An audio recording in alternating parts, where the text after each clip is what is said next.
Imagine being under the age of 30 years old, running an over $100 million company. That is what my friend Jason Haugen is doing. He runs the podcast Culture Camp. He is a speaker. He's a father. He's a husband, and he is on fire. And he is here with me today. Let's dive in. Hey, thank you so much. Thanks for being here. It means a lot. Thanks for the invite. I'm so impressed by you. And not just impressed because you have this major company, but how you conduct yourself. It means a lot. Thank you. Yeah.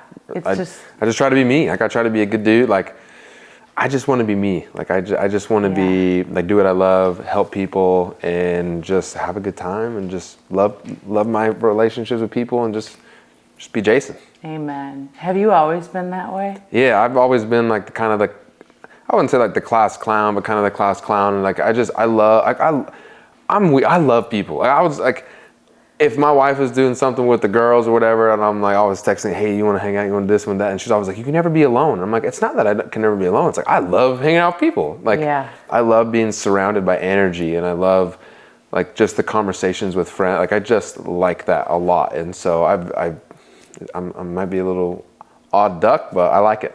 No, it served you well. And, you know, I was learning about you, and the thing that was really like, whoa, was that you made this major transition in 2018. Yep. You kind of had next to nothing for a minute, right? Right. And then you started your RV company, what, in 2019? So that was in the beginning of 2018. So it was like the end of 2017, like fall time, I guess, probably August, September, when life drastically changed. And then in the beginning of 2018, January 18th, 2018, is when we officially closed on the RV dealership, one of them. And then the rest is kind of history. It's crazy. How many do you have now? We have 9. You have 9? 9 stores, yeah. Okay, so let's back up the train, okay? Okay. Because my mind's going crazy. I'm like, So how did you even understand to have an RV dealership? Like, was it always a dream? Did it fall up? You know what? It was just a great time in my life that I needed something different. I mean, I was sweeping floor. Like, I had lost everything in 2017. And or close to everything, lost my income pretty much, and then was sweeping floors, doing construction with a friend, doing everything I possibly could to do odds and ends jobs and selling stuff. And my man Gary Vee taught me to go to the swap meets and buy stuff and flip it. Like, I was doing whatever I could do to make money, and I always RV'd. Growing up, my mom and dad had big tour bus style motorhomes, like big coaches, what they call them, and loved them. I've had everything from those to a tent trailer, to the toy haulers going out in the desert, and like different things. So I love the RV business, and it was just an opportunity. And my dad had brought to me and was like, hey, this guy called me. I don't really know him too well. I bought a trailer from him a while ago, and they started an RV dealership in Salt Lake City, and it's not doing too well. So they need someone to come in and do their thing with it. And I was like, oh, cool. I have no idea about RVs, but I know about business. This would be fun. My dad had owned quite a few businesses growing up, major restaurant chains that they had started, like pretty big things. And so I'm like, hey, like, I always wanted to work like with my dad, but not be Randy Haugen's son. I wanted to be like Jason Haugen and my own person, and I felt like I needed to earn that. Like, I needed to do the things to do that. And so finally, I think it was the right time in my life where I'm like, okay, Dad, we can do this together. And he's like, oh, like, I just want you to work. Like, I want you to do it. Like, we'll invest and we'll start it together. But you run it. So I'm like, okay. He's retired, does his thing, and so I knew nothing about the RV industry, absolutely nothing. Besides, I camped, and we didn't know about how the banking worked. We got everything shut off. We got it was a funny, awkward time for all our employees that we inherited, because they're like, what are you guys doing? Like, so many struggles with this and that. Like, now we have payroll, now we have employees, we have HR things, we have there's just so much that goes into having a business now, and it was wild. Like, I laugh now at the stuff that we did, but we bought the business, didn't really know how it worked, didn't realize how bad of a shape they were in because our financials were not right, which we didn't even really know at the time. Had to put in about $400,000 in the first few weeks that we had to influx into the business. So there's another money that we're out, and they had never made really a profit before. And so my dad kind of threw me in there as a salesperson. He was like, you have to sell first. And I'm like, are you kidding me? Like I want to be more than a salesperson. Right. He's like, you need to learn the sales process. I'm like, okay. So I sold from January until June. July 1st, I became the operations manager. And that's more my personality is kind of like being tactical with things and learning how to make things work and doing that. So that was really good for me to learn how business worked and how the dealerships worked. And that gave me time to like go study other dealerships and go network and go around, because I feel like I'm a master networker. Like I know everybody. That's like my thing. I love people. Like I go to every event and have a good time. So it gave me the opportunity to go out there and learn how it worked. And I'm like, every time I'd come back, I'd be like, guys, we are not doing this right. Like we're doing nothing. And so it was really a really good time for me to be able to do that. And we made money our first year. We climbed out. You made money. We climbed out of that little bit of a hole, or a big, hundreds of thousands of dollars right at the beginning, minus 400 grand. And then we made $27,000. Like I was super happy. I mean, I was like, hey, we made it work. We just rinse and repeat. We could do it again. We can keep making this work. And we grew it to, what it is now. We did 12.5 million in sales that first year. And we did like 13.5 the next year, but more profitably. And then the next year after that, we did 65. And then the next year after that, we did 103. And some of it was due to acquisitions, but we definitely propelled those stores. Like we had a store go from 20 million to 45 million in 1 year. So like we were crushing it with those stores. What do you think it was that made it jump like that? So a couple of combinations was we did acquire some stores, but those stores we obviously took them and they scaled.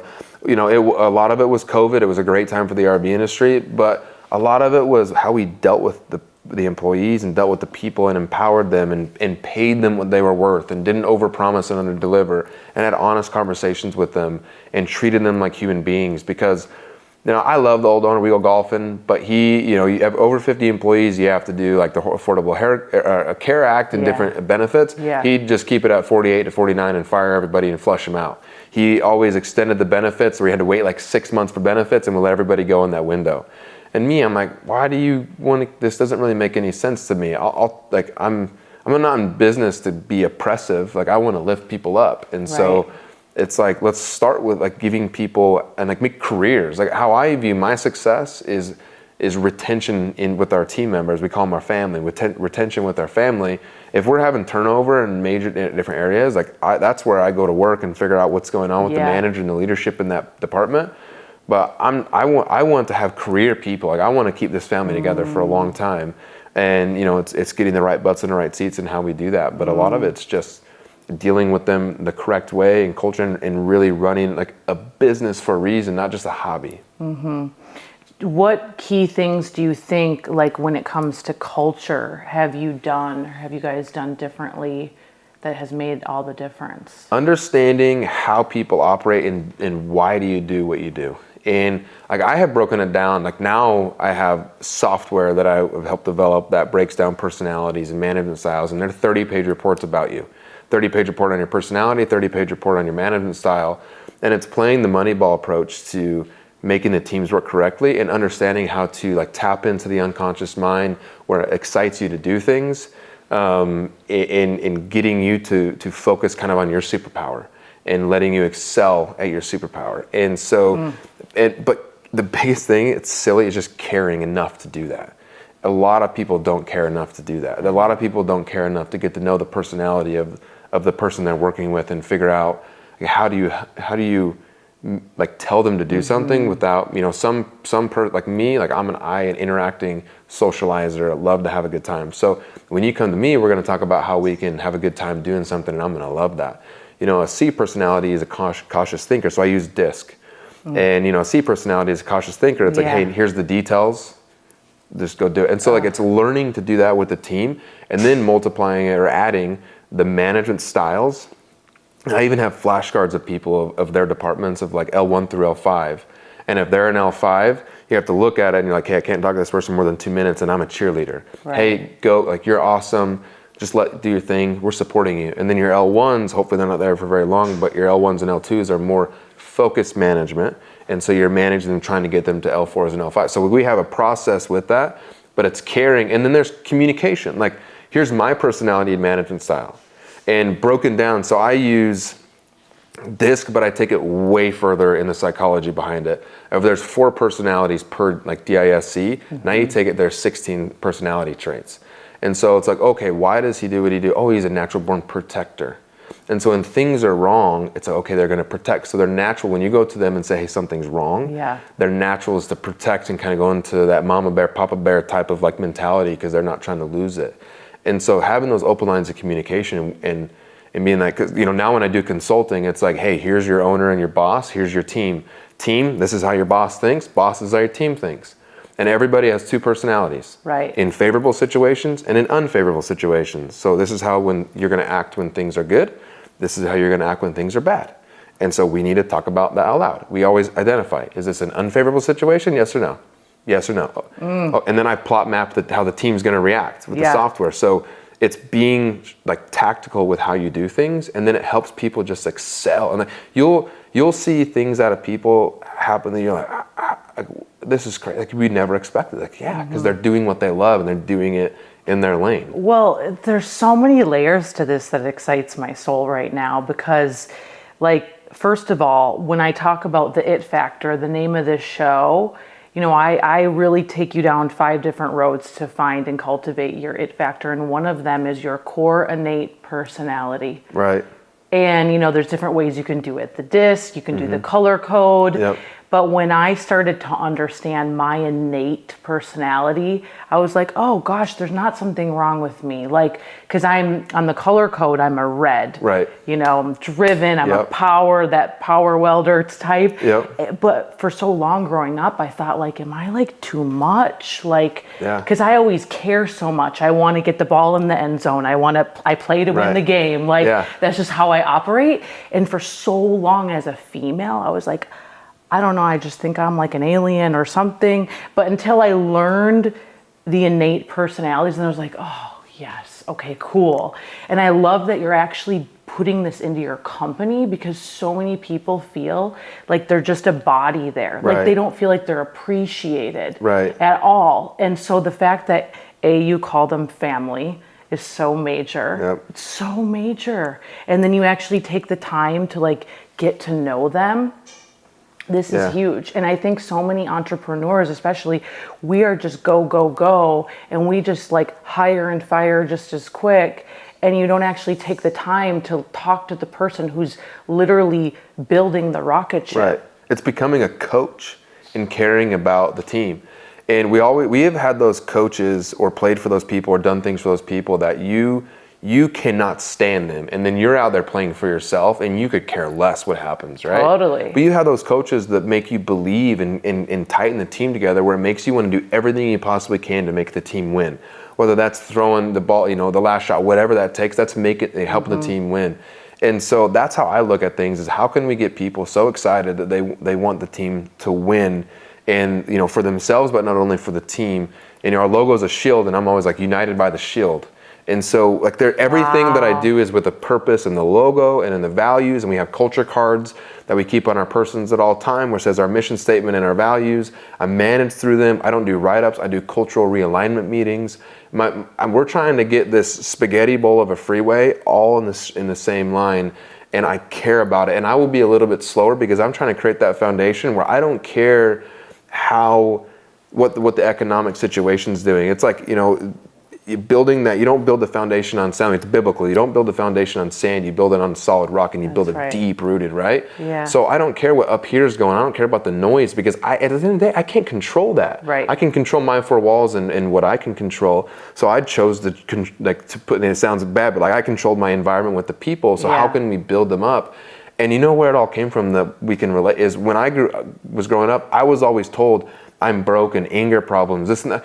I'm like, what are you talking about? Like, I want to win, or I want to protect, or I care. Like, I don't, like I'm not broken. I remember screaming at the top of my lungs in a counseling appointment one time at school, where they're like, you're broken, you're this, you're that, you need this medication. Were you and just I'm like a naughty kid? Yeah, I was a naturally naughty kid. I acted out.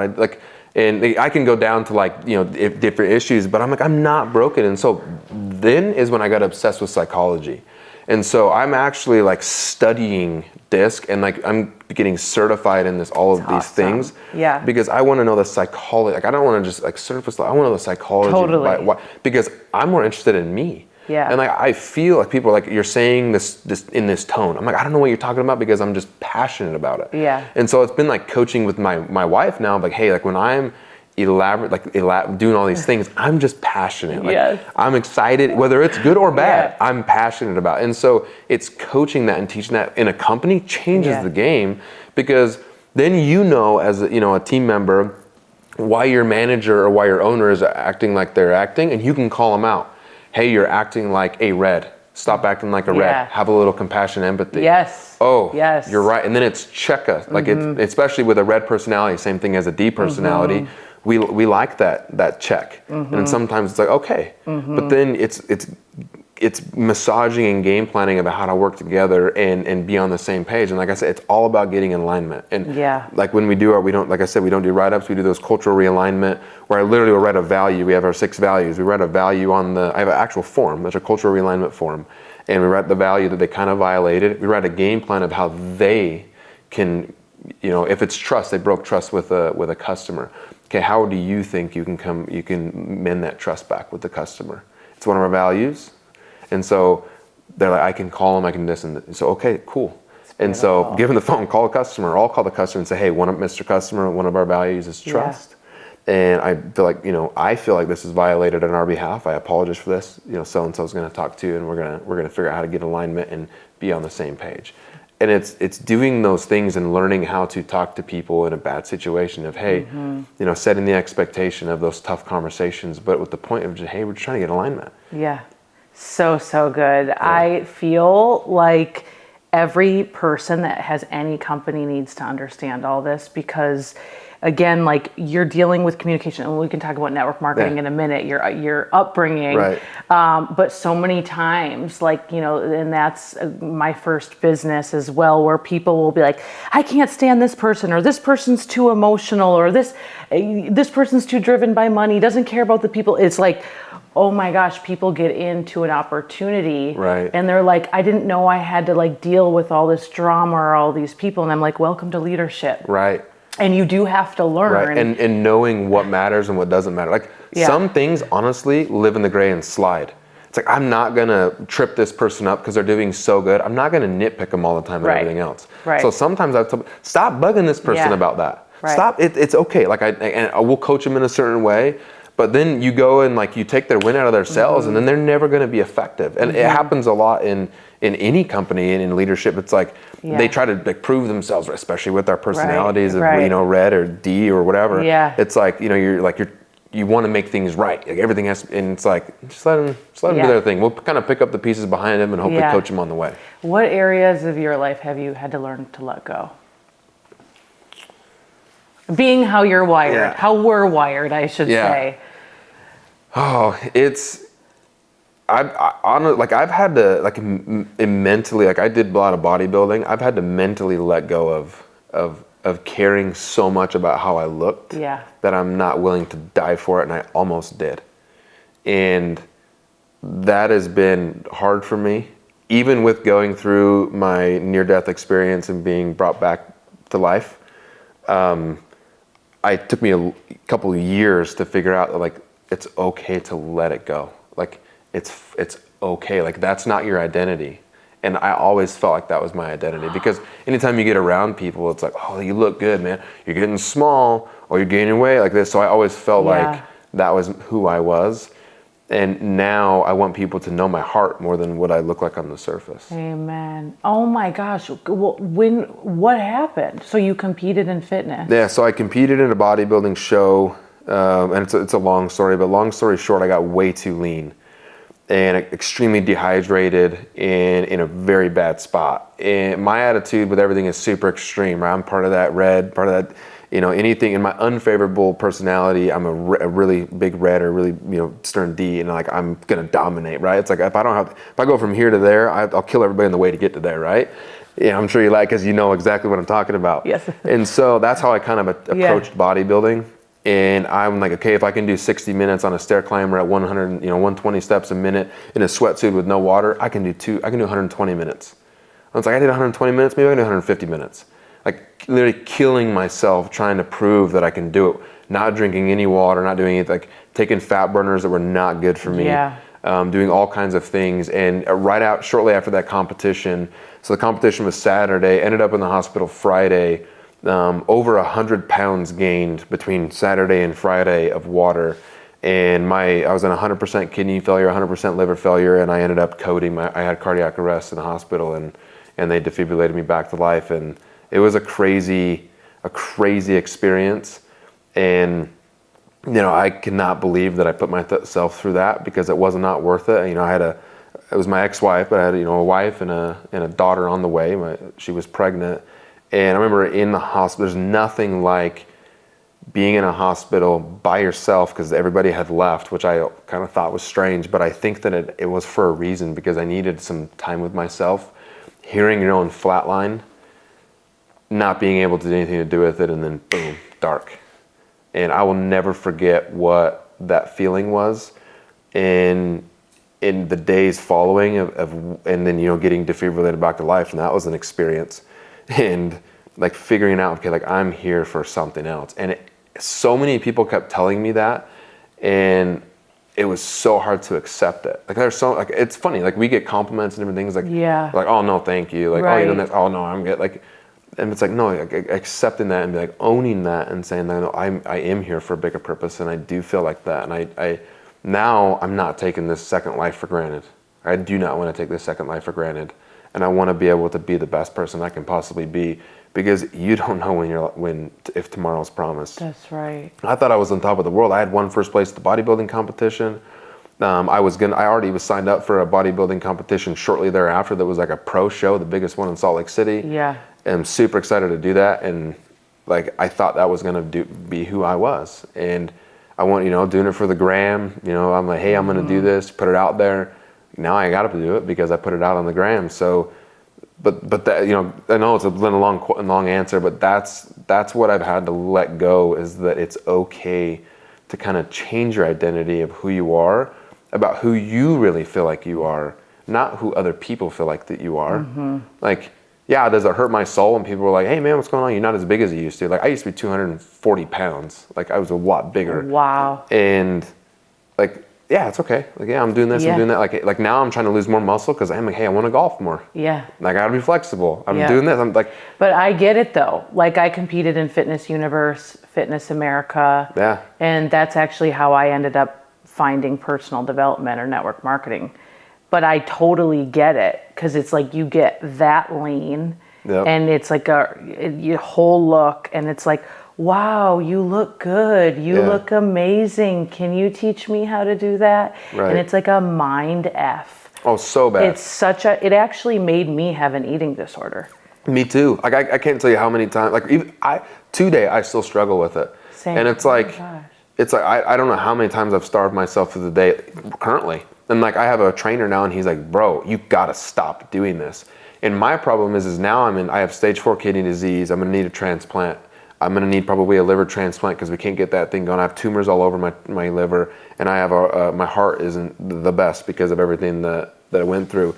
And like my body starts, when you eat, when you're in a caloric deficit, your body starts to burn muscle as fuel. Well, that's what happens, and starts clogging your kidneys. And so I'm always in this state of kidney failure, and my coach, like, you're gonna kill yourself by not eating. Like you need to be, like you can't not eat because you feel like that you didn't do what you need, like all these things. Like you need to eat because your body is gonna start naturally burning. So I'm in this weird time, but it's so hard because like to the world, that's who Jason is. I've always been the bigger guy in school, and I cared more about bodybuilding, not really like sports stuff like that. Like I was in sports, but I kept getting hurt and I golfed. And so, but now it's hard. Like people, what's going on? What's going on there? Like, especially like, oh my gosh, we're going to Mexico and I'm gonna have to have my shirt off. Like I still act like that's a competition, and like almost diet into the trip. And I'm like, why do I keep literally trying to kill myself doing this? The thing that has really, and I still suffer at times, but the thing that's helped me so much is like every day I like ask God to heal that side of me. And I almost like command it, those negative thoughts and really those thoughts that are making me feel like I'm suffocating, because it literally, you think about it all the time. But the thing you need to know is you look amazing. It's how we see ourselves. Yeah. It's crazy. It's so crazy to see yourself in the lens that you see yourself in versus how other people view you. And it's like I'm looking at you, I'm like, you're like a poster child for a cover like what? Yeah, so then like mentally I'm like, oh, like making sure everything like and so but it's so hard. And like the biggest thing is like you have to learn how to love yourself. I know. And that it's okay to be you. And like at the end of the day, like all that matters is you being happy, right? And like my wife, used to dance for the University of Utah. She was an Arizona Cardinals NFL cheerleader, and then she danced for the Utah Jazz for a while. It's like it's been crazy to see her like transformation into going from that, which was her identity, and then now she's like becoming a mom and she's pregnant and all these things, and it's like she doesn't even care who she used to. She's like, I just love, and I'm like, how do you do that? Like I can't let it go. And she's like, I'm a mom. I'm doing what I love to do. And I'm like, you have, like, babe, you got it. Like, I need someone, like, coach me through this because I'm having these mental blocks. Yeah. But it's been pretty recent for me of learning to love myself and just being okay with me. And at the end of the day, like, my mom always used to say, like, hey, you don't work for the committee called they. Yeah. They think and they this and they. So work for yourself. Do things for you. Make yourself happy. Don't make they happy, because then they don't care. Yeah. And they don't matter. So true. And so it's been a learning experience. And like recently, I feel the best. I feel happy. My mind is clear. I feel like my health is actually getting maybe better, I hope. Yeah. And I'm having more fun. Yeah, that's so good. It is getting better. Every day, just keep telling, like, it's getting better. I'm getting better. Like, you just have to speak that, because the power of our tongue, is so powerful. Oh, it is powerful. Oh my gosh. When you were in the hospital, was it like this moment of like, I gotta change, or this is a new way to look at life? Or like, what brought you closer to your faith? Like, do you think this moment did? Or, you know what? It's kind of, I don't think it really hit me until a little bit after. Like recovering? Yeah, like recovering, when you came and then home. Like, how long did you have to? So I was in the hospital for 3 days, 3 nights, and I'm always a joke. Everything's fine, like this and that and the other. Like I'm just always joking and different things like that. And I don't think it really hit me until I was driving home, and I'm gonna get emotional. I was driving home, and I could not remember how to get home. And I remember calling my ex-wife, just bawling, saying like, I cannot remember how to get home. And she's like, why are you driving? And I'm like, I don't know. Mm-hmm. And like I'm sitting in a Smith's local grocery store parking lot, sobbing, and like I don't remember how to get home. And like that night, I remember just being like, why God? Like, why did this happen to me? And I just remember feeling like this feeling of like, you're here for a reason. Like, you're here for a reason. You're here for a reason. I'm like, what reason? What reason? What reason?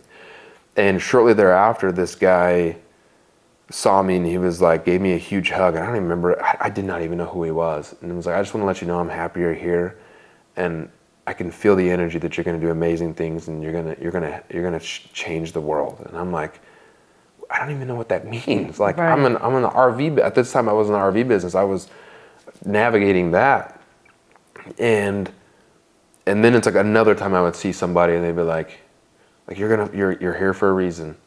I remember the doctor coming in the day after, because all that, like when I'm in cardiac arrest, it's like 3:00 in the morning, and nobody's there, and it was just crazy. And she came in and was like, someone must be looking out for you, and you must be here for a lot of reasons, because you shouldn't have made it. And I'm like, so it's like you think about like all these times, it's like almost God's putting in your face, like you're here for a reason, you're here for a reason. Yeah. And ever since, like I started to really focus. Now it took time for me to find my niche and my love and like my passion for things. Like I just was trying to navigate that, because a lot happened back then, and I have noise at the dealership, this and like a lot, and I got divorced in the middle of that. Mm-hmm. And so A lot happened, but now I feel like, and it's funny, like I had an epiphany about this time last year, and it was like, I'm here to, like, I want to speak, I want to help people, I want to, like, a vision, I want to get people to realize that they can do something great, they can put their mind to it. And almost specifically, like, my generation, we have been talked to so poorly about, oh, you don't want to work, and you don't want to do this, and don't want to do that. And it's like, hey, like, we're the next generation about to take over pretty much all the jobs. So I'm pretty sure you guys should start, giving us some props and some motivation instead of being like, oh, well, the world's screwed now. And so I started to have, like, this fire lit under my butt that I was like, hey, I got to do something great. And, started the podcast, started Culture, like, putting everything down on paper. And it's crazy because I had this network marketing journey, and then now I'm starting to use everything that I learned in this network marketing journey. And I'm like I can look back and be like, oh, it set me back. And it didn't set me back. Like, I had to learn. Right. I had to go through the journey. I had to be set up. Like everything happens for a reason. And I had to go through the fire. I had to go through learning and maturing and growing as a leader, and being able to speak and being able to lead thousands of people and all these things to what I'm doing now. And it's like, oh, like a mentor used to say, hey, look at every situation like a blessing or a lesson. And sometimes it's both. Oh my gosh, you're firing me up so hardcore right now. I'm like literally bouncing in my seat because, and it's been said so many times, but network marketing is like a personal development plan with a paycheck attached to it, right? Exactly. And like the skills that you have to learn to build any kind of sales team, especially in that profession. Oh yeah. It's skills, man. Oh, yeah. And like, that's why I always say, like, I started when I was 23. How old were you when you started? You opened your first account? I was 20, I was like 19. 19? Yeah, 19. Yeah, like you learned so much. You have to learn how to find people to talk to the people, to close the people, to build the team, to build out the team. You have to learn how to speak, all the things. Yep. I'm like, you could take me and throw me into anything right now and I could figure it out. Oh yeah. Because of that. So let's talk about that, because there's a lot of people, we got two camps here listening to this show. We've got a lot of people that are in network marketing, whether it's a side gig or it's their full time. And then we have some people that they're entrepreneurs and they're very skeptical of network marketing. Right. So like, let's talk about your upbringing and then your build. So my upbringing was wild. My mom and dad were in Amway. And they joined in 1982. And the only reason I remember this is because my dad had a diamond necklace that was 82 1-carat diamonds, and I'll never forget that. It was 1 pound of gold, 82 carats diamonds, or 82 carat 1-carat diamonds. It was kind of crazy necklace, but he bought that necklace because it represented the year that he joined. So he joined in 1982. Obviously, that was way before me, and he came from nothing. Just his dad was, actually we found out that my grandpa was very important in the military, but he had no idea. Yeah. He lived in a small suburb of like, I guess you can't really say it was Salt Lake City, but it was in Roy, Utah, very lower income, and he just had a dream and burning desire to live on the bench where everybody lived, up on the side of the mountain. Uh-huh. And they started from nothing, got involved in a great system, and grew that network marketing business to over 1 million people, 32 countries, like selling out. Like I'm talking selling out, where people are on the outside of the arena is 15,000 plus. Like they had an event at the Georgia Dome with 97,000 people for a 3-day event that it was completely sold out. And you can actually see some YouTube videos of that event. Les Brown, his famous talk, I Believe I Can Win, was filmed there. So after I can show you the video. And it's not over till I win. Or it's not over till I win. It's not over till I win. Exactly. I grabbed some of those lines one time. Okay, go ahead. Yeah, so it like pans out into the crowd. That's at the Georgia Dome. That was my mom and dad's event. And so it was crazy. Like one time back then there was no cell phones, no internet, no nothing. Like you had to actually physically call the company, and you were called a direct, and which would be about 25,000 points usually in about, we'll say today's terms. And so you had to call the company, so you'd get all your team's orders from the 25,000 point, right? And you'd have all these, and you'd call the company, do all the orders, they'd ship them all to you, and then you'd have product pickup. So so people are clear, people would come to the house. Yep. And they would line up and they would pick up their products. Yep. Okay, just to let you know next time you complain about your company's shipping. Exactly. And so, there was like direct, hopefully there was one in your city. There's, not rumors, but there's stories of people driving 4 hours every time they had to do a product pickup. Yeah. And so, like my mom and dad in one time, so there's a arena in Salt Lake City called the Vivint Arena, which is where the Utah Jazz play. they were doing an event there, and they usually did like stadiums and arenas like that. And so they're doing an event there. Somehow there's a miscommunication how many tickets. And remember, there's no internet. It's all fax. So like they're all faxing them to my mom and dad's, people that work in their office, writing down how many people are coming to the event. And then once it hits cap, they can't do it. They got it flooded, and they oversold the event by like another 15,000 people. And so now they have the Smart Home Arena, 15,000, I think it seats 15, 16,000 people. They went and got another arena where the University of Utah basketball stadium is. They sold that out, called the Huntsman Center. Then they went to the Salt Palace in Salt Lake City and sold that out.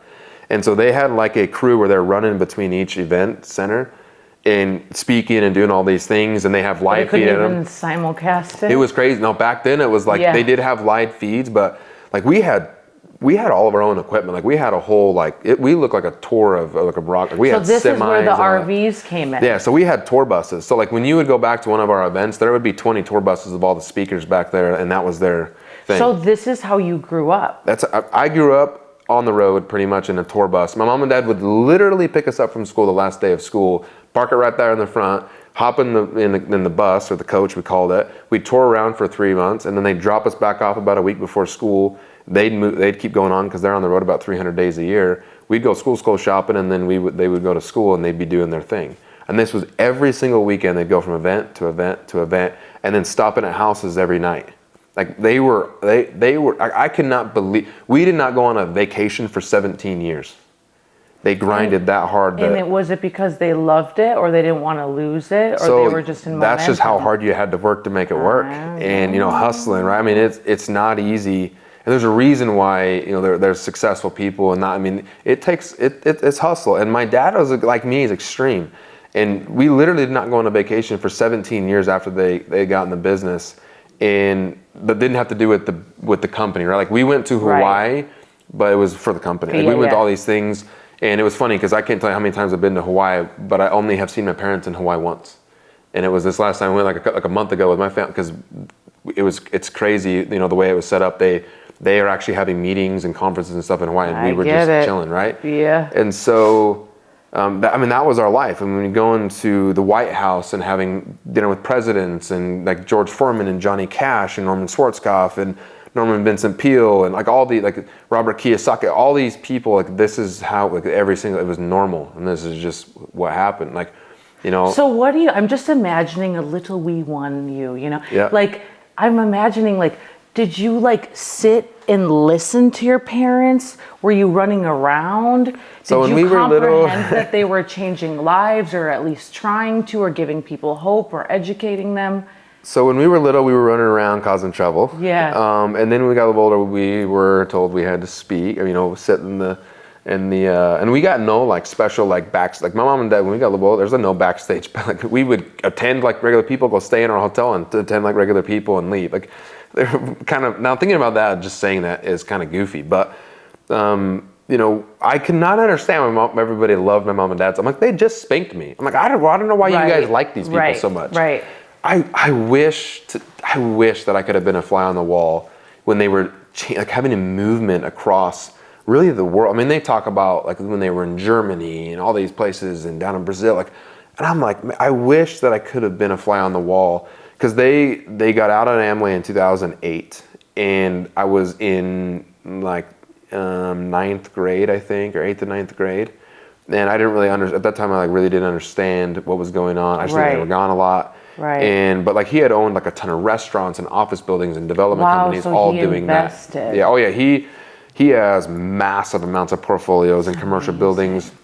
They had a home building company that built thousands of homes. They owned a bunch of restaurants. They owned 12 Johnny Carinos, which is kind of like an Olive Garden franchise. They owned a Costa Vida. We kind of helped found Costa Vida, which is a fast casual Mexican, food place. And I've seen him just change, honestly, in Ogden where we're from, I've seen him change the landscape of Ogden in as far as commercial real estate and things like that. But he always kept his focus on the cash cow, is what he called it. So I'm focusing on the cash cow, and he never let that up. And I wish that I could have seen it. But now I appreciate it, because I'm meeting so many people that's like you don't understand how your dad impacted me. I mean, I was at a conference last year, or maybe it was 2 years ago. And it was 2 years ago now. I was at an event, and the guy introduced me, and he was like, he stood there staring at me, and I'm like, what happened? Like, got something on my mouth, and he was like, you're Jason Haugen?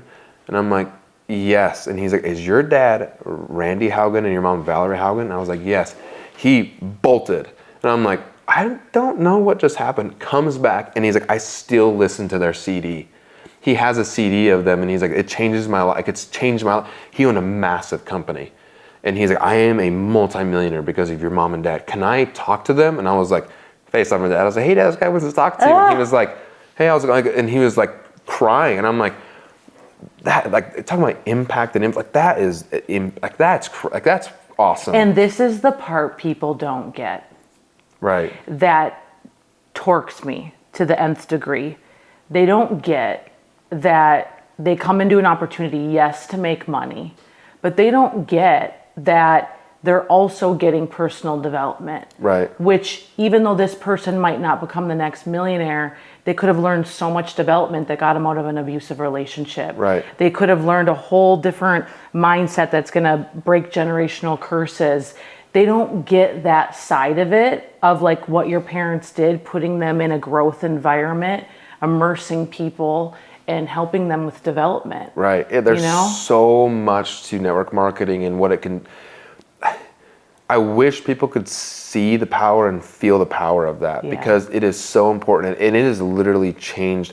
Like, you know, my mom, and there's thousands, hundreds, and thousands of people who became multimillionaires because of my mom and dad and the teachings of what they've done. Like, I can't even imagine, and I don't even think my mom and dad think about it, because that was just, they were just grinding. And like a lot of times, I mean, they had a group of 45,000 people in Florida that my dad never even knew existed, because there was no way that you could back then.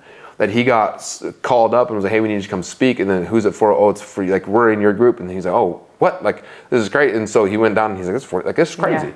Yeah. And so, like, they don't even really know like, everything was kind of like a guess. And like, Amway one time flew out their corporate people and wanted to meet with them, and they were like, you sold us out of kits. And they're like, this is the first time in our, you know, since 1953, I think is when Amway was founded. He's like, we've never been sold out of.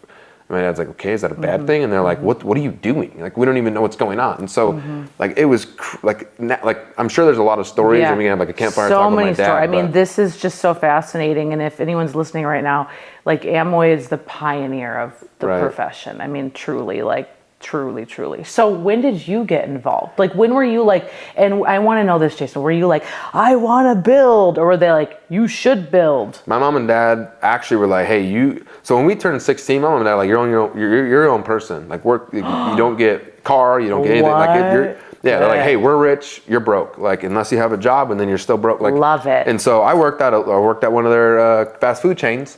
And I was making $7.25 an hour, working 4-hour shifts twice a week. I thought I was rolling in cash. I had enough money to go bowling a couple times a month. Like, and so that was the expectation. We never expected much from them. Like, and which, like, I don't want that to sound bad. Like, that was just, I love that they did that for us. Like, I love that they were like, hey, like, we're not going to give you everything. We're going to give you knowledge. We're going to let you come to the conferences. We're going to give you this. We're going to feed into you. Every dinner table is a seminar. Like, if there was a book called Seven Highly Effective Habits of a Toddler, we would have been reading it, like, picture book. Like, maybe Stephen Covey can come out with that, right? And so, you know, that's what they did for us. And so, I always wanted to do what mom and dad did. And when I get out of high school, I worked at GNC. I'm not gonna lie, I was a Hollister model. Yeah, you know, I'm not gonna lie, I did the shirtless greeting. I did he still smells like Hollister. By the way. No, I've upgraded. That's Louis Vuitton now. That's Louis Vuitton. But I did like the shirtless greeting. Like, I did all that stuff. It was a good time. I'm not gonna lie, like a whistle, some red shorts. Oh yeah, I did everything. Okay. And so I transferred to GNC, and that's where we really got heavily into bodybuilding. But I always wanted to do what mom and dad did. And I had a really bad experience with a manager at GNC, which is kind of like, when I speak, I talk a lot about him because he's the reason I quit. And I wanted to own franchises and do that thing. But I was like, hey, you know, we'll do network marketing. My dad was like, hey, there's, you know, some people of a company they were previous with are founding a company, and we can go and we can do this. And so, like, cool. And so I always wanted to just do what mom and dad did, because they had the freedom to have. We had a great house. I mean, it was like a 20,000+ square foot. I mean, we had all kinds of really cool stuff. I mean, it was a beautiful, beautiful estate. I'm like, I want to do what they did. Everybody's like, what are you gonna do when you grow up? Whatever they did, because they have everything, you know, the freedom. But now thinking about it, I wanted the influence and impact and the meaning they had behind their lives, because they're more known for how impactful they've been than their money they've made, Totally. the differences they made, many times they've actually like paid for Thanksgiving dinners with the homeless, like all these things they've done. And so like I wanted to be them. And so I joined a network marketing company in February of 2013. I think it was February 16th, 2013 is when our official sign-up date was. Yes, we always remember the sign-up date. And so we kind of were off to the races. My mom and dad got hit with a non-compete from another company. We could have won it, but the non-compete was only for a year. And they're like, hey, by the time this all shakes out in court, it's going to be a year. So we'll stop doing their thing and you guys go do your thing. They wouldn't even let us hold meetings at their house. And I'm like, dude, who's going to listen to an 18-year-old, 19-year-old dude that has nothing? And so, because we were planning on using the house, because it was a gnarly house with an indoor basketball court and all that stuff. And so we were holding like mansion parties, and so people would come up and not really know what's going on. And we had like a video you could play. So we would have in the theater, there'd be this, 100 people sitting there, like, because they're coming up to a party, people bringing cake. It was wild. And we just play this video, and then we would just have like a assembly line of people signing up, and then we'd give them stuff, and then the overnight packs and all these things, and like all that. And so we, like thinking about it now, it's kind of barbaric, but I am still known today for the mansion parties, which is funny, because my wife now is like, you were that kid that was throwing the mansion parties, and I'm like, yeah. Obviously, you didn't come and get signed up, but it's okay. Dang, I had hotel meetings, boring. Yeah. Well, then we once mom and dad had that non-compete and everything, we transferred to the hotel. We actually transferred like hotels and everything's in the area, but I'm like, how do we have the credibility? So we went and signed up some of their old Amway people. Like we did a bunch of stuff with the group, and then started to put all the credibility on like our leadership, and then built it that way.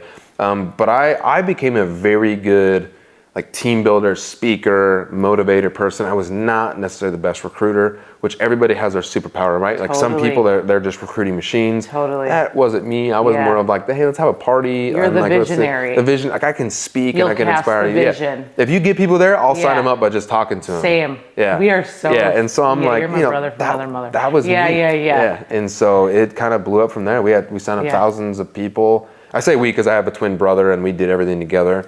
And you guys are the babies. We are the babies. Of four. Of four, yep. Okay. Yep. So I'm 1 minute older than him, so I guess he's the baby. Yes. I always joke that I was the planned one, he was the oopsie.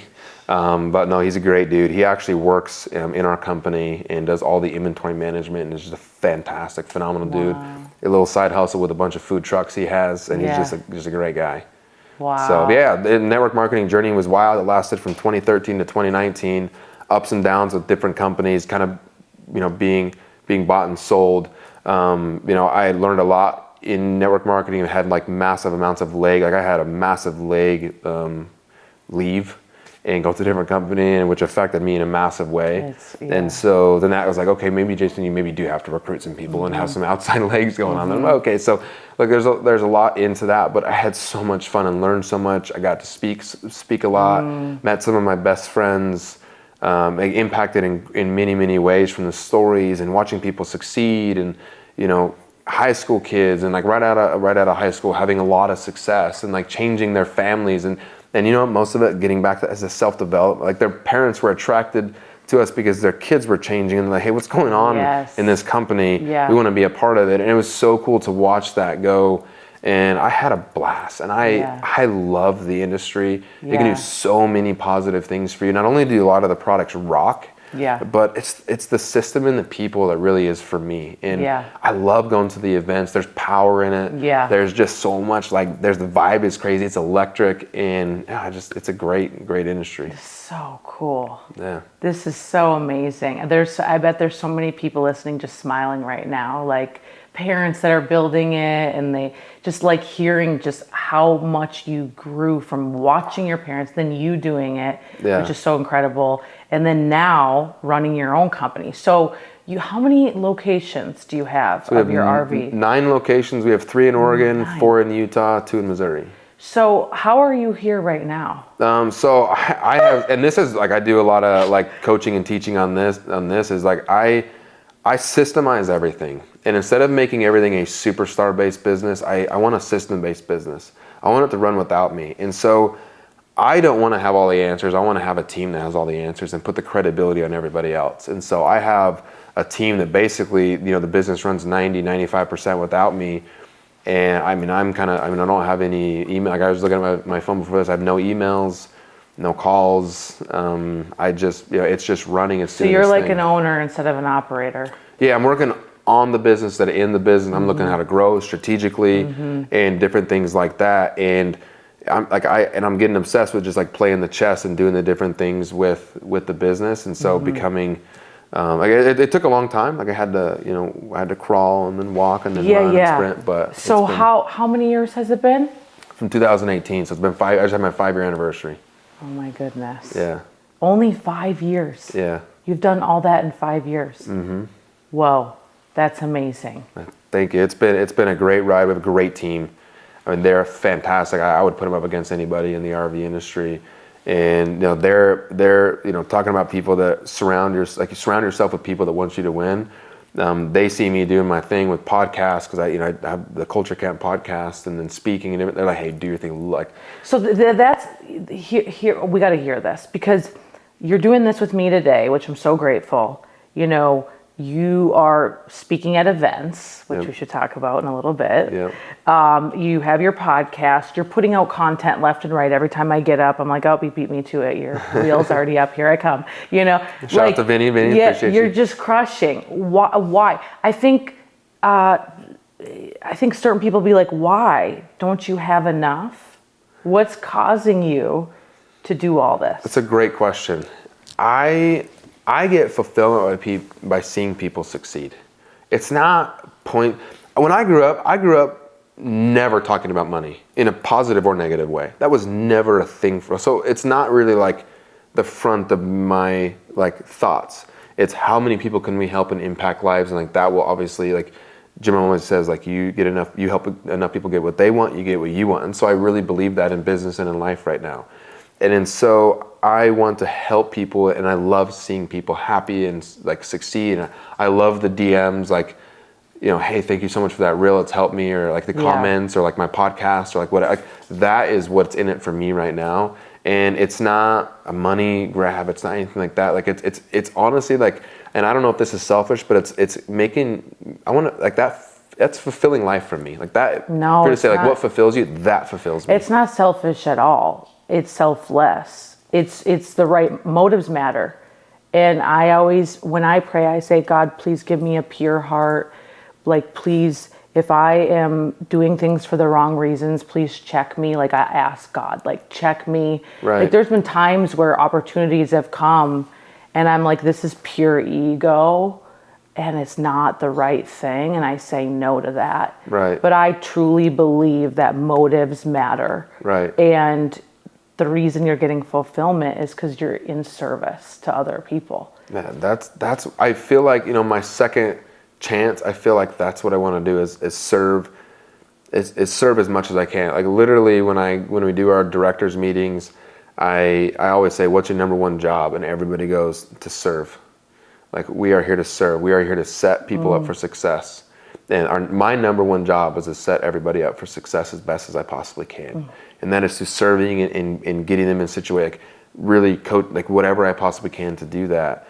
And that is my purpose, I feel like. And that's what I want to share. And like, you know, this was never like I want to be this person or that, whatever it is. Like how it kind of came about is a lot of people kind of saying that, hey, like you should start a podcast. You should put content on Instagram, because like we didn't even know you had eight dealerships. Like a year ago was when I started my social media journey. Yeah. And like we don't even know you have any of this stuff. And I'm like, that's not why I'm doing it. And it's like, but you're helping me. And like you taking a picture with your family or like maybe on your plane or whatever, like that's motivating me, because you're so young. I'm like, but I don't want to be that conceited dude. Like that's not my heart. My heart would be, okay. And then, you know, I got told by a mentor, I was like, you can do things in a good and bad way. And if your intention is, and then you help the perception, because it doesn't matter what your intention is, it's all about the perception. That's right. And being upfront with that. And so it's like, hey, like if you do something like that or whatever, like do it with a heart, in your heart, that you're trying to help people and show people that they can get what they want if they just follow their dreams, and they can have this amazing life. You know, and I got to give it to you. You are like, you're doing it classy and pure, and it's like so freaking motivating. It's motivating me over here. Thank you. It means a lot. Let's go. That's so good. How do you have time for your wife and your family? So I make time. Time. Yeah, I make time. She's a priority, right? She's a priority. She's the greatest thing ever. She is pregnant right now, and so we are expecting a daughter. I cannot wait. In September is when she's due, and just she's my biggest fan, and I'm her biggest fan, and she is one of the most unbelievable ladies I have ever met in my life. Like, she is a strong woman. She's hilarious. She checks me. She's very strong-minded. Love it. We have a lot of healthy debates and everything, but it's always with good intentions. Yes. But she's just amazing, and I schedule time out, and I like my assistant, my team, like I set the expectations, like, and this sounds bad, and some business owners are going to shoot me. It's like, look, if my expectation is I'm not missing a soccer game, you don't miss a soccer game. Like, I will never miss a soccer game. So don't miss a soccer game. And sometimes that's like hard to do and whatever, and I do miss them, whatever, but like that's my expectation, that's me. And so, and I try to do everything for my daughter. Like, I'm divorced, so I only have her every Thursday and every other Thursday to Monday. And so they all know Jason's off on Thursdays. Jason, I know exactly when her dance schedule is, so maybe I'll do some things during her dance schedule, but I like to go to dance and watch her dance. Like, I like to have the Chick-fil-A dates because she loves Chick-fil-A. Like, I like to do that thing because when previous marriage, I thought that making money was enough. And I never cared about being at home, or never cared because I didn't feel like that was, like, I'm doing enough, like that's okay. Right. Now I'm almost an extreme. My wife's like, you needed to go on a guy trip or do something to get out of here. And so, but now I'm like, I love her to death, and like, and I love my daughter, and I love being home. And I used to think it was a bragging right and a trophy to say, oh, I'm a diamond on Delta, and I flew 120 times this year and this and that.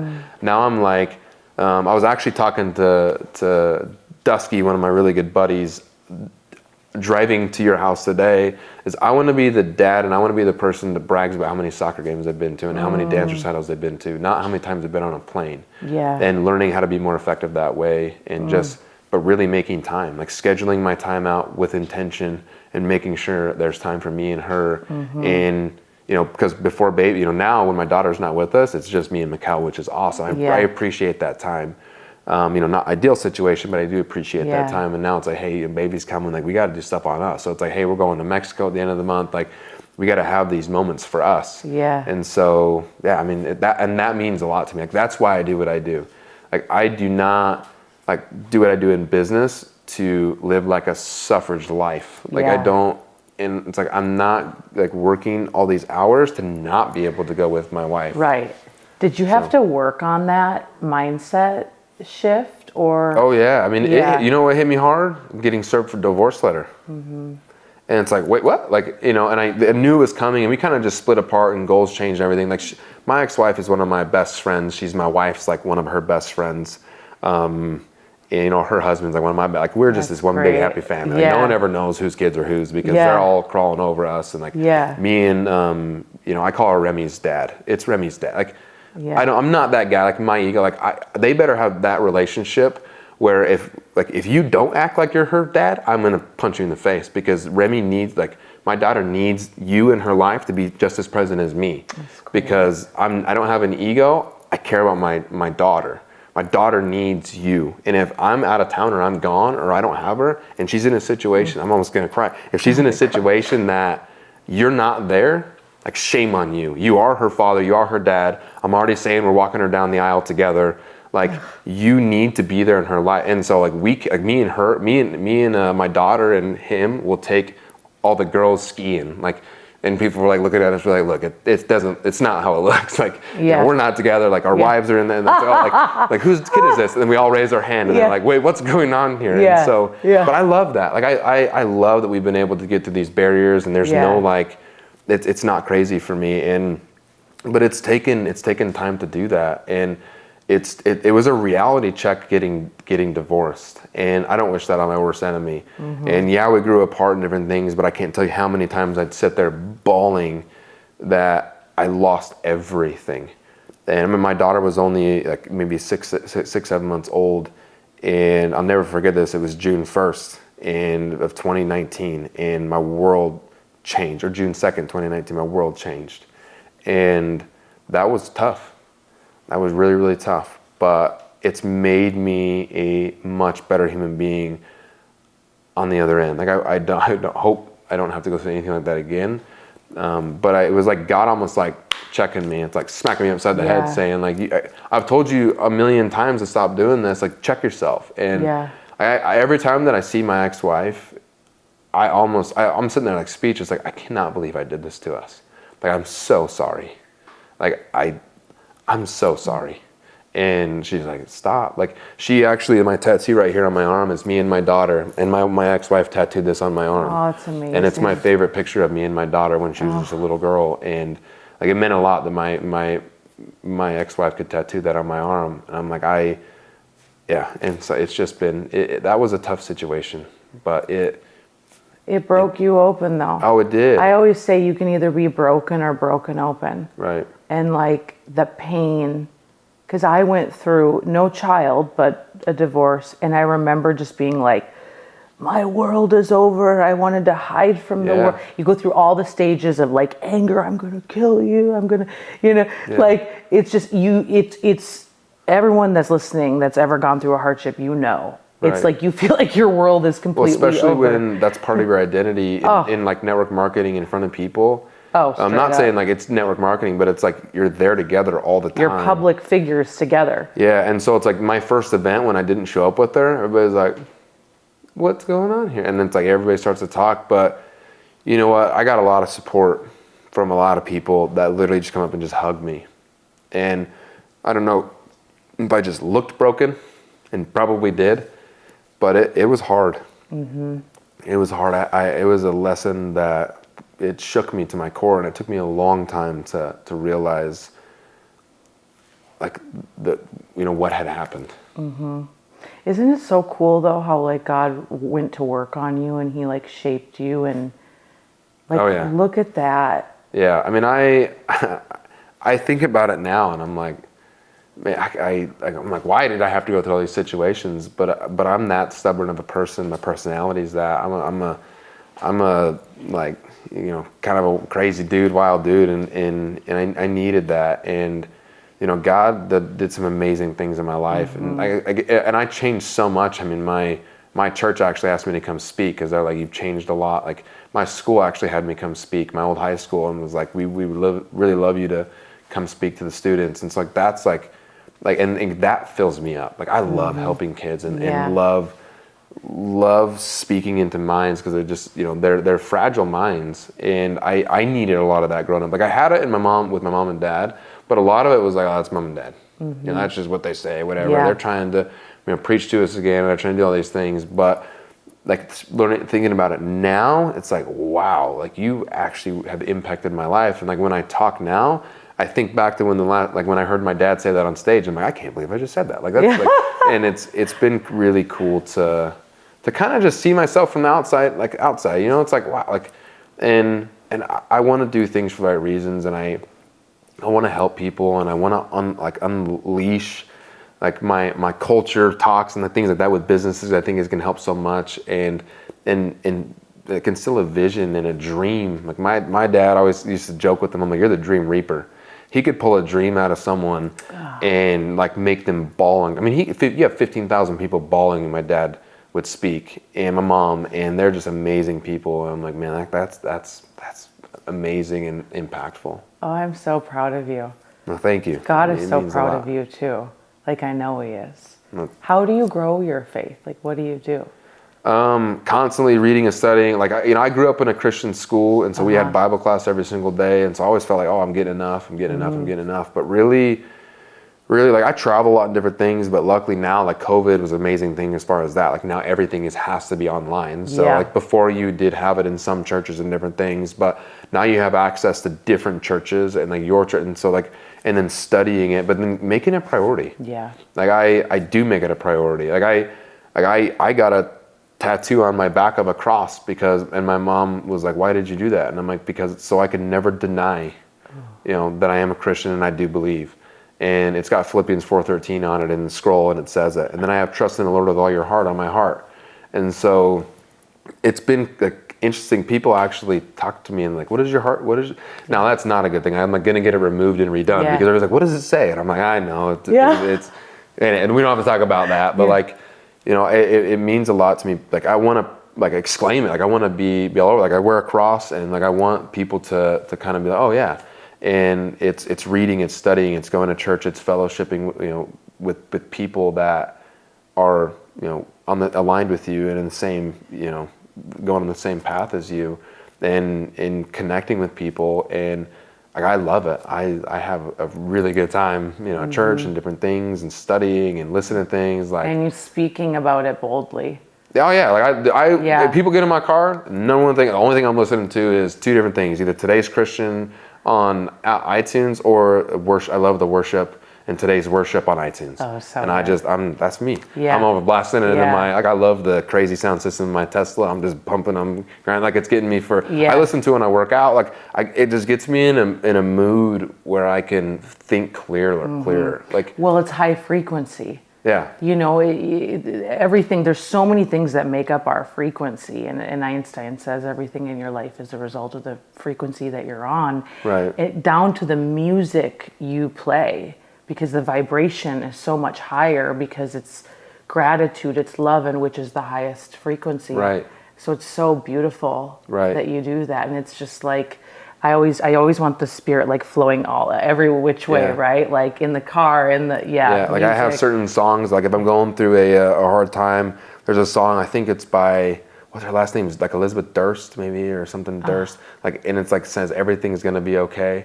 And I'm like, like, or Peace Be Still. There's a song called Peace, and I'm like, so I'm just jamming on it, and like sometimes like I've broken down in the shower when I'm having issues with this or that, or maybe I'm having a problem at work or a problem with a certain person, don't really know. Like I just jam out to that and just sit there and listen to it. So you still break down? Oh yeah, I mean I'm me. I'm still breaking down. I'm still like I still have my moments where I'm frustrated and I can get mad or like especially when everybody's looking at me like.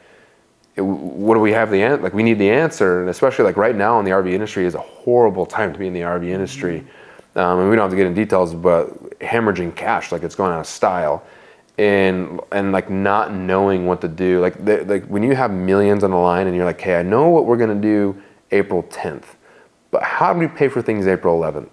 And having those deep conversations with your CFO and then my president and COO, and them looking at me and like, so what do you got going on? And I'm like, give me 1 sec. And, trying to act and be present and trying to be bold and then going back and just like scream, like I'm like, what do we do? But then I always put it out there and I feel energy, like my mindset and all that. And like, we always make it happen. But yeah, I mean, there's nobody that can, sit there and say, oh, everything's perfect. I don't really break down. I don't get mad and everything's peachy and this and that and the other. Life is great. Like, no, that's fake. And like, I'm so fake. I'm like, me. Like I talked about it on a podcast, or I think one of my reels on my Instagram. They're like, I got really bad news. I had, a really tough time with, like, I think, with a relationship I was had with a friend, and I like stayed up all night. Then got really bad news at early in the morning. Then a really great friend of ours passed away, and then I had to go to a podcast that was being filmed. Then I had to be 100% present and chipper and all these things. And by the time that the day ended, I was emotionally drained. Like I was shaking and couldn't even take a phone call. And it was with a guy, and they filmed it, and I'm like, raw. And I actually got more feedback off of that saying, hey, thank you, because there is a maybe not so great side of entrepreneurship mentally where it weeds a lot of the week out, but being strong. But the hard thing for us is yeah, we might be going through an issue, but that next phone call, that next meeting, that next Zoom, that next presentation, you have to be 100% on and present. And then at the end of the day, it's 5, 6, 7, like you're just drained. And it's like when I go speak at events or I'm at events, you're on so intensely, like everything is in the vibrate, like the energy and everything. By like 4 or 5 hours, I am gone. Like you're just pounding energy, like whatever you can do to go through it.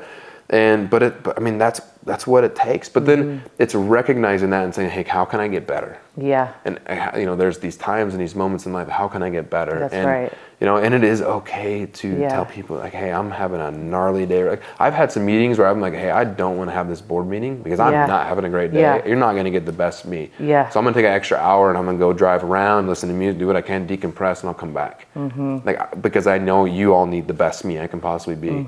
And I don't think that makes me look weak. No. Because the worst thing I can do is go to the meeting and be frustrated and like pound, and do all these things. And go off on somebody else. Which doesn't really, And which has happened, and that's why I've kind of taken this mental inventory of like, hey, let's have a reset, and it's gonna be like an hour reset. Even in like arguments with my wife, I always say like, hey, let's take a 10-minute timeout and reset. Like, I feel like we're both trying to get to the same answer, but there's just too much right now. Like, let's just go take a reset. Yeah. And like, she's like, no. I'm like, yes, we're just gonna take a reset. I'm gonna go downstairs. Like, do your thing. And you have to do that in life a lot. That's what Jake and I have to do too, because we're both like power people. Yeah. You know what I mean? We can like really go at it. So it's like, But I love this because so many people are so fake about business and entrepreneurship. And it's like, it makes it look like you're crushing it 24/7, but you don't have moments, you don't have days where you're tired. And it makes people, I teach a lot on personal branding. Right. And I'm like, no. Show the end result, but show the behind the scenes. Right. And like, if you want to grow, you need to be human. Right. And, I really commend you for that, like showing that, because a lot of people don't. They just show themselves on stage. And I'm like, no, you didn't see like me having a writer's block when I was trying to write this keynote. Right. Now that I've been going on tour for, I'm like, I spent months of it wasn't right, and it wasn't right, and it wasn't right. And people were DMing me like, you know how to talk. Why is this so hard for you? And I'm like, because it's not good enough yet. It's not good enough until the life has changed. Right. That's what it's like, if the life isn't changed, it's not good enough. But the point is like me showing that it was like, I couldn't freaking figure out my next point I wanted to make. That's what drew people in. And I just feel like when people are trying to brand themselves, they only show the highlight reel, like truly. It's like, it's the Instagram glamour. It's even the YouTube glamour.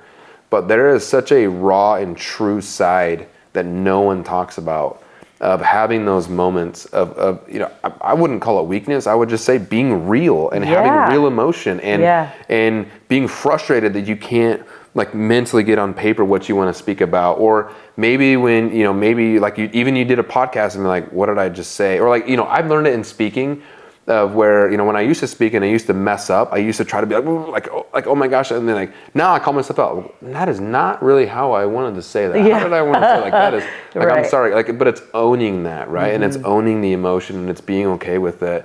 And it's learning how to harness that in a try to get it in a positive way. But like, nobody can be perfect. You will have moments of frustration. Yeah. You will have moments of times where you don't want to do anything. Like, I can't tell you how many times where I was driving. I drive up to Pocatello, Idaho. It was about a 4 maybe hour drive. I can't really remember. And then go to a meeting or a presentation. It was horrible.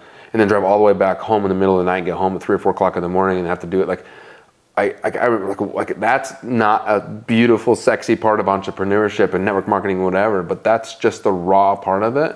And that's a part of the journey. It makes for really good stories. It does. But it's a part of it, but you can look at it like a blessing or a lesson, and you can say, okay, that was a really good lesson, that was a really good blessing in my life, and sometimes it's both. And how can I learn and keep growing from those situations where maybe I can avoid it next time, maybe you can't. It can't be perfect.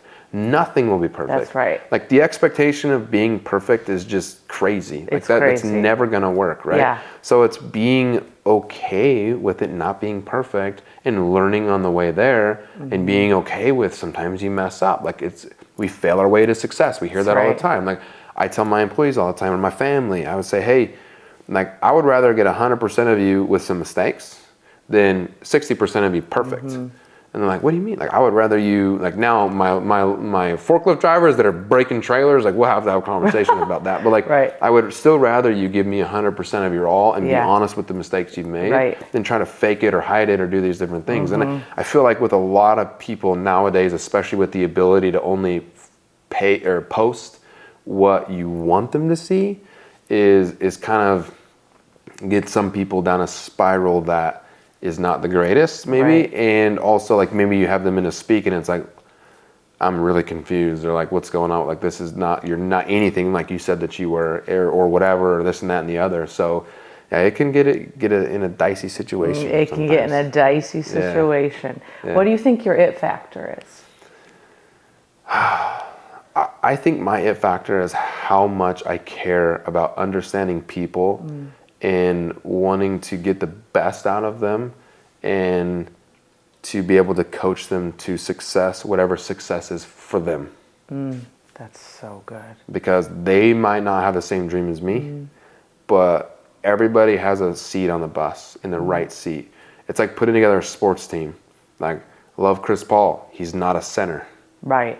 Like, I don't care what he wants to be a center. He's a point guard. He's a leader. Yeah. And he's even a veteran. So how do you play him in different things, right? And it's becoming tactical in how you do things, but it's caring. Like the fun. Everybody's like, where do you think the fundamental of culture comes from, or whatever? It's caring. Because I meet with people that are like, I don't care. Like, I'm probably not a good fit for you. Well, my team wants to know about. Like, I need my team to do this. Well, it starts with you. Yeah. Like, leadership is leading from the front and leading from the top down. So how can I get anybody to, like, how can you hold them to an expectation when you don't even want to do it yourself? Yeah. And so I've said no to some pretty big, like, consulting contracts and different things. So I'm like, it's not a good fit. Call me when you want to change. Well, what can you teach me this and that? Hey, it's not a really good fit for me because we don't align in our values. So good. I just hired someone, and I went through a lot of interviews, and I was like, this is our mission. This is what we're doing. This is my vision. If you are not going to buy into this message, if this doesn't excite your soul, tell me now. Right. Like, I literally, you may be good at producing, you may be good at getting gigs for us, you may be good at X, Y, Z, but I'm like, if you are not down with my mission, you have to tell me now. Right. And she was just like, this is the most refreshing thing, because I've been praying for somebody who actually is driven by people. I love that. You know what I mean? Yeah. It's just like, oh, yeah, man. it's that aha moment, Yeah. like that defining moment, and like then now you can get it's a beautiful thing to watch when you get in that alignment and you're all going in the same direction for the same reasons, doing the same, like it's amazing to watch. We see it with sports teams all the time when they, when like the Miracle on Ice, when they win the gold medal, like we see it all the time when everybody gets in the same, and then we see it when it's just based off of talent. And we have a good team here in LA that just went for a talent search and not a cultural team search, and they're in the playoffs, but we all know they're probably not going to last very long. But like there's so many different ways you can do it, and it's but at the end of the day, it's just caring about the people and caring to matter and help them focus on their superpower. That's right. So we're going to be doing an event. Well, I'm not doing it. I'm speaking at it. Yeah. You're speaking at it. Yep. Together. Yep. We should tell the people about this. They can come hang out. Yeah. So it's in June. June 17th. Okay. What are you going to be speaking on? What I'm going to be speaking on culture. Woo! Yeah. I cannot wait. My man Dusky Rogue put this on, called Rogue World. And it is going to be an epic event, June 17th in Provo, Utah. And I'm so excited to speak with you, Jake. We got Greg Anderson, Ryan Flint. Dusky's going to be speaking. We got Vertical Blonde and so many other speakers. I know that Dusky keeps posting them all the time. And I am so excited to be able to rock the house with you all. And I'm very excited to have you. I mean, I recommended you before we ever really knew each other, met in person. But I'm like, Dusky called me and was like, hey, I really need some powerhouse women. And I'm like, Emily, you got to have Emily, you got to have Sarah, and and others. And so I'm just really excited. That's going to be so amazing. Yeah. So you can check out the tickets in the show notes and come join us. Like, it's going to be such a good time. It's going to be very exclusive, 300 people only. And that's not like, that's just, that's what the event center will let us do. So 300 seats only. And it's going to be such a good time. It's powerhouse packed, amazing production. Trust me, Dusky does nothing but the best. Yes. I mean, that dude will roll up with the best everything. I'm almost nervous and be like, bro, like, I know. Like relax. Sometimes you gotta relax. This man is world class. Yeah, so. he's an amazing human being, and he's doing it for the right reasons, which is why I got on board, like why I am totally excited to do it with him. Amazing. Yeah. Where can people find you? So the best place to find me is on my Instagram. It's just Jason Haugen, and that's Haugen, and just Jason Haugen. I'm on there. DM me if you need anything. I'm working ever since I talked to Jake. He's like, you got to have this website and that. And I'm like, oh crap, okay. So I'm working on a website, and because I do get asked a lot about consulting and different things, and like a coaching group and whatever. And so a lot of that's just, kind of done through my Instagram right now, and then more personal. But then I am trying to create a website right now because Jake told me, he's like, bro, you got to have the website. Yeah. So I'm creating that right now at the moment. But I'm just excited. So yeah, hit me up. I answer all my DMs. Okay. So. You're amazing. Thank you so much. And what's so exciting is you've done it. And I always can tell, when you hear someone talk, they're talking through experience. I would say experience is the best teacher, and you've been there, and you've done it, and you've lived, and you're not even 30 years old yet. Come on. Right. I am a fan. I am a support. Your sister, I'm here for you. Means a lot. Thank you so much. And I'm so proud of you, and I'm just so pumped to watch you continue to just Thank you. Fly off. I appreciate it, and likewise, you're crushing it. I mean, you're an amazing woman. Huge fan. I mean, I've heard so many good things about you, and it means like it's just really cool to see you be an authority and doing your thing, and you're blowing up, which is just so cool to see. So thank you for having me on the show. It means so much. I'm super flattered that you have me out here in your home, and we are in your home right now, and I'm just very excited to meet you and Jake, and like have this relationship and friendship. It means a lot to me. Thank you. All right, until next time, see you later.